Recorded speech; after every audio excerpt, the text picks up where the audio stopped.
유다의 왕 요시야의 아들 여호야김이 다스리기 시작할 때에 여호와께서 말씀으로 예레미야에게 임하시니라. 여호와께서 이와 같이 내게 말씀하시되 너는 줄과 멍에를 만들고 내 목에 걸고 유다의 왕 시드기야를 보러 예루살렘에 온 사신들의 손에도 그것을 주어 에돔의 왕과 모압의 왕과 암몬의 자손의 왕과 두로의 왕과 시돈의 왕에게 보내며 그들에게 명령하여 그들의 주에게 말하게 하기를 만군의 여호와 이스라엘의 하나님께서 이와 같이 말씀하시되 너희는 너희의 주에게 이같이 전하라. 나는 내 큰 능력과 나의 쳐든 팔로 땅과 지상에 있는 사람과 짐승들을 만들고 내가 보기에 옳은 사람에게 그것을 주었노라. 이제 내가 이 모든 땅을 내 종 바벨론의 왕 느부갓네살의 손에 주고 또 들짐승들을 그에게 주어서 섬기게 하였나니 모든 나라가 그와 그의 아들과 손자를 그 땅에 귀환이 이르기까지 섬기리라. 또한 많은 나라들과 큰 왕들이 그 자신을 섬기리라. 여호와의 말씀이니라. 바벨론의 왕 느부갓네살을 섬기지 아니하며 그 목으로 바벨론의 왕의 멍에를 매지 아니하는 백성과 나라는 내가 그들이 멸망하기까지 칼과 기근과 전염병으로 그 민족을 벌하리라. 너희는 너희 선지자나 복술가나 꿈꾸는 자나 술사나 요술자가 이르기를 너희가 바벨론의 왕을 섬기게 되지 아니하리라 하여도 너희는 듣지 말라. 그들은 너희에게 거짓을 예언하여 너희가 너희 땅에 멀리 떠나게 하며 또 내가 너희를 몰아내게 하며 너희를 멸망하게 하느니라. 그러나 그 목으로 바벨론의 왕의 멍에를 메고 그를 섬기는 나라는 내가 그들을 그 땅에 머물러 밭을 갈며 거기서 살게 하리라 하셨다 하라. 여호와의 말씀이니라 하시니라. 아멘. 네, 잠깐 기도하겠습니다. 아버지 하나님, 오늘도 하나님 말씀 듣고자 영상 앞에 섰습니다. 하나님, 오늘도 하나님 말씀 친하여 주시고 이 예레미야의 말씀을 통하여 우리에게 주시고자 하는 말씀을 깨달을 수 있는 지혜와 또 하나님의 은혜를 베풀어 주옵소서. 오늘도 하나님 말씀으로 살기를 원하오니 하나님 동행하여 주옵소서. 감사드리며 예수님의 이름으로 기도드리옵나이다. 아멘. 네. 예레미야 선지자는 요시야 왕 때부터 하나님의 말씀이 임했습니다. 그런데요, 요시야 왕은 종교 개혁을 단행하여서 하나님께 돌아오는 모습을 보였습니다. 그래서 예레미야 선지자의 본격적인 사역은 이제 하나님의 그 경고와 심판의 사역이었기 때문에 요시야 왕 때는 큰 사역이 없었고요. 그 요시야가 죽고 난 뒤에 요시야의 아들 요야김이 왕이 되고부터 요야김 왕이 나라를 다스리기 시작할 때부터 그 말씀이 본격적으로 임하기 시작했습니다. 그런데 오늘 말씀에 보면 2절에 보면 요야김이 다스리기 시작할 때부터 말씀이 임했는데 지금 오늘의 이 상황은 시드기야 왕 때였다라고 말을 합니다. 이제 요야김은 바벨론 요시야 왕이 죽고 난 다음에 왕이 되었는데 요시야의 아들이었습니다. 그래서 왕이 되었는데 그 아들이 바벨론에게 끌려가게 됩니다. 그리고 그의 요야김의 아들의 요야김 왕의 아들 요야긴이 왕이 되었는데 100일 만에 그 왕도 바벨론에게 끌려가고 말았습니다. 그래서 바벨론이 요시야의 셋째 아들 시드기야를 유다의 마지막 왕으로 세웠는데요. 그때 일이라는 거죠. 그때 하나님의 말씀이 임했는데 3절에 보면 시드기야를 보러 예루살렘으로 주변에 있는 많은 주변국에 있는 사신들이 왔다라는 겁니다. 아마 시드기야 왕이 왕으로 등극한 것을 축하하러 주변에 있는 모든 나라들, 에돔과 모압과 암몬과 두로와 시돈 왕들이 왔을 겁니다. 그런데 그 사신들 앞에 예레미야가 나타났는데 어떤 모습으로 나타났냐면 줄과 멍에를 만들고 그것을 목에 걸고 나타났습니다. 좀 보기 흉한 모습이죠.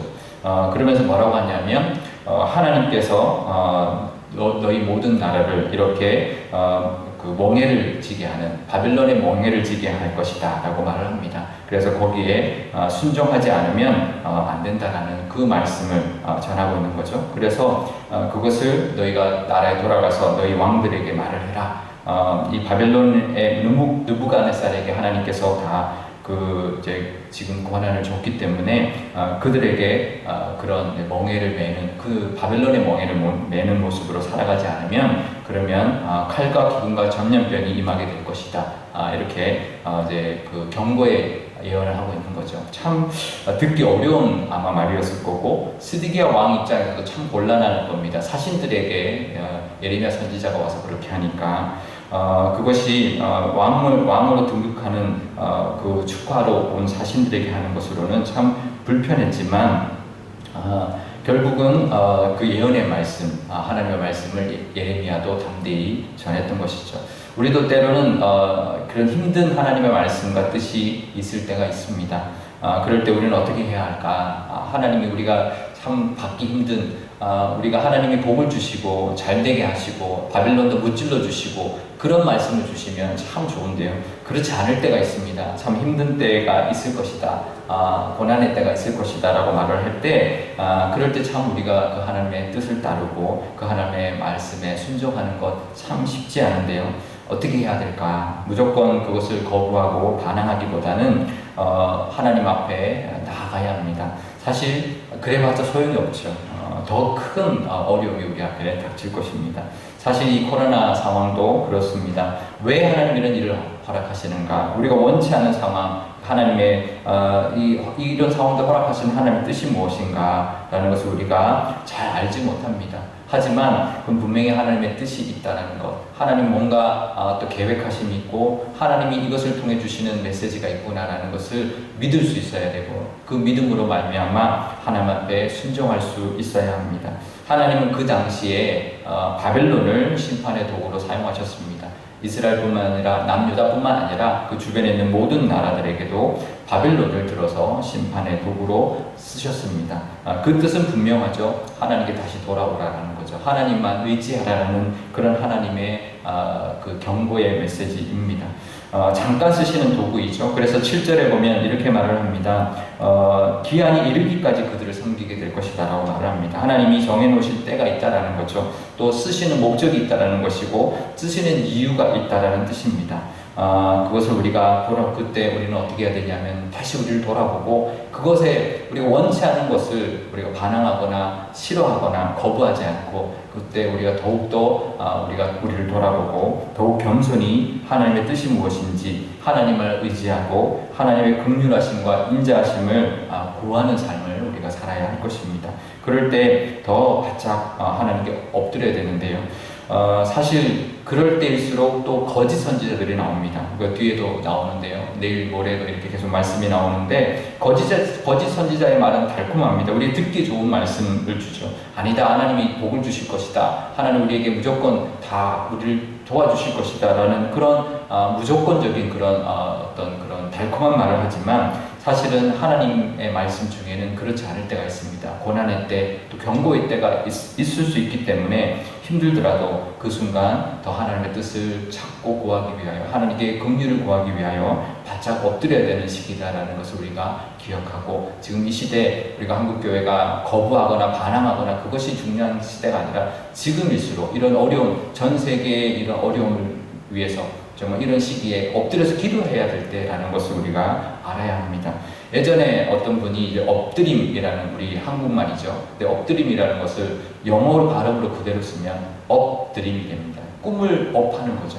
우리가 엎드린다는 것, 하나님 앞에 엎드린다는 것은 잠시 우리가 위축되고 하나님 앞에 바짝 엎드리고 낮아지는 때이지만 그 순간 하나님 앞에 기도할 때 우리의 꿈, 우리의 소망은 다시 하나님 안에서 솟아난다는 거죠. 다시 올라간다는 뜻입니다.